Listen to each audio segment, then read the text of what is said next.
যে ভাইয়া আপনি কেন আরেক সিট রেখে এই এক্সেলা কিনলেন? Ride with me if you ride with me, you can slide with me if you feel like 550 on the 5 sticky, come get high with me, that's a deal, right? আসলে গাড়ি হচ্ছে একটা emotion. যারা আমার মতো কার lovers আছেন তারা এই ইমোশনটা বুঝতে পারবেন যে এই জিনিসটা কি। আপনারা আমাকে অনেক কেউ বলছেন যে ভাইয়া আপনার নেক্সট প্ল্যান কি, আপনি কি এই এক্সেলাটা রেখে দিবেন নাকি না অন্য আবার কোনো গাড়ি কিনবেন? Assalamu alaikum guys, it's your boy Mir Arabil is here and welcome to my vlog 130. Last ব্লগটা আপলোড দেওয়ার পর আপনারা আমাকে সবাই ইনবক্সে এসে বলছেন যে ভাইয়া আপনি কেন আরেক সিট রেখে এই এক্সেলা কিনলেন, কেন আপনি স্পোর্টস কার রেখে এই এক্সেলাতে সুইচ হয়ে গেলেন, কেন আপনি অন্য কোন স্পোর্টস কার কেন কিনলেন না?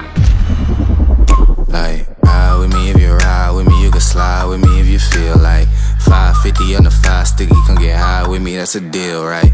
Ride with me if you ride with me, you can slide with me if you feel like 550 on the 5 sticky, come get high with me, that's a deal, right? That's a deal, right? That's a bet, right? That's a bet, right? That's a deal, right? That's a deal, right? তো কেন আমি আরেক seat sell করে এই Axela কিনলাম, কেন আমি অন্য কোনো স্পোর্টস কার কিনলাম না? তো ফার্স্ট অফ অল আরেক সিট গাড়িটা আমার কপালে একদমই স্যুট করতেছিল না, কারণ আমার কিছুদিন পর পরই গাড়িটাকে নিয়ে প্রত্যেক ওয়ার্কশপে দৌড়াইতে হয়েছে, এই ওয়ার্কশপ ওই ওয়ার্কশপ। কারণ হচ্ছে আমার ইঞ্জিনটা আমাকে খুব বেশি প্যারা দিচ্ছিল। তো দেখা যাচ্ছিল আমি আরেক সেট একদিন চালাইলে আমার 2 দিন গ্যারেজে দৌড়াদৌড়ি করতে হচ্ছে, গ্যারেজে ফালা রাখতে হচ্ছে। তো তখন আমি ডিসাইড করলাম ওয়াই নট, আমি যখন এত বেশি প্যারা খাচ্ছি আরেক সেট নিয়ে বা আমাকে এত বেশি প্যারা দিচ্ছে, আমি গাড়িটা চেঞ্জ করে ফেলাই, অন্য একটা গাড়ি নিয়ে। কেন আমি স্পোর্টস কার কিনলাম না? আরেক সেট কিনে আমি অনেক প্যারার মধ্যে পড়ে গেছি, আমি অনেক প্যারা খাইছি। তো আমি আবার একটা স্পোর্টস কার কিনতে চাইছিলাম, বাট আব্বু আমাকে বললো যে একটা স্পোর্টস কার তো তুমি চালাইছোই এন্ড এটা তোমাকে অনেক প্যারা দিছে, সো নেক্সট তুমি যে স্পোর্টস কার কিনবে সেটা যদি তোমাকে অনেক বেশি প্যারা দেয় তখন তুমি কি করবে? তুমি এমন একটা গাড়ি কিনো যে গাড়িটা তোমাকে প্যারা দিবে না, তুমি শান্তিভাবে চালাইতে পারবা, সব জায়গায় গাড়িটাকে নিয়ে যেতে পারবা। পরবর্তীতে ডিসাইড করলাম যে কোন গাড়িটা কেনা যায়। তো সবার প্রথমে আমার চোখ পড়লো হচ্ছে ঠিক এই গাড়িটার উপর, মাজদা এক্সেলার উপর। আর মাজদার প্রতি আমার ভালোবাসা একটু বেশি, কারণ আমার লাইফের প্রথম কার কিন্তু মাজদা আরেক সেট। তো আমি ডান দিক বাম দিক কোনো দিকে না তাকায় আমি ডিরেক্ট মাজদা এক্সেলাটা কিনে ফেলাইছি। তারপর এক্সেলা কেনার পর আলহামদুলিল্লাহ দেখতে দেখতে 1 বছর প্লাস হয়ে গেল এন্ড এখন পর্যন্ত আলহামদুলিল্লাহ আমি স্যাটিসফাইড।